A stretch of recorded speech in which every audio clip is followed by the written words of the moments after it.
months younger or something. And every year, I mean, this is a big deal for him to be in his 50s and married to a woman in her 60s. So he loves to rub it in every year. And this is an important birthday. So we've had a family trip planned to go to the beach to celebrate, but it was going to be for another month.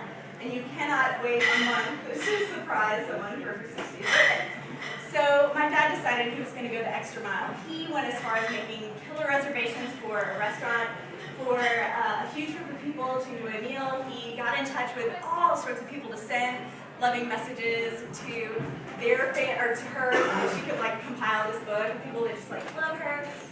He arranged for my sister to come drive like 100 miles and show up on the doorstep first thing in the morning and go with my mom to her favorite place on earth, the zoo.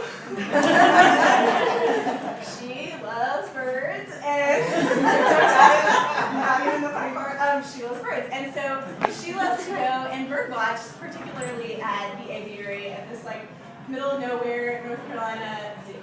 And so my sister shows up, it's all going perfectly, everything is like down to the T. Even all of her best friends are like in the aviary waiting for her to show up.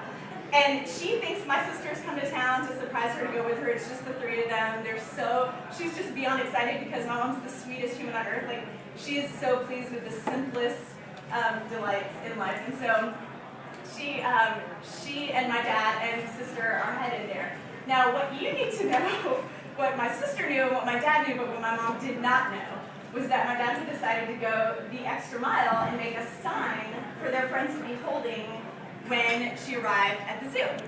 And so the sign, you know, my dad is he's a total Scotsman, ever the penny saver, and so he decided, let's get more bang for our buck, and instead of boring happy birthday carol, let's do lots of fun words that can fill this sign. And so he decided, I love alliteration, I'm going to make this fabulous sign. And so he decided to go with, I'm not kidding, 60 sassy, sexy, satisfied.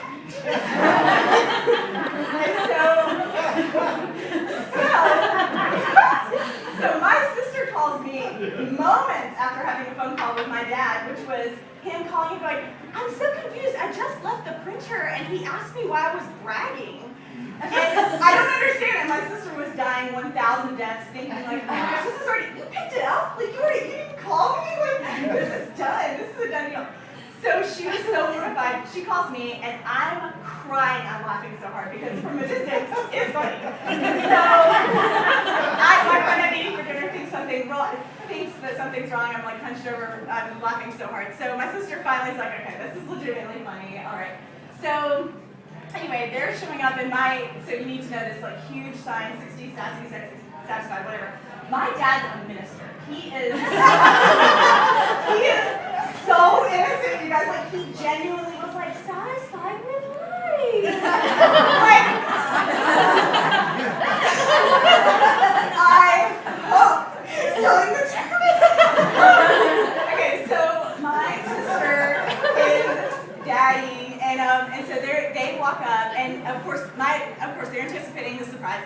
They walk in to an aviary, which is kept at like 80 degrees because these are tropical birds.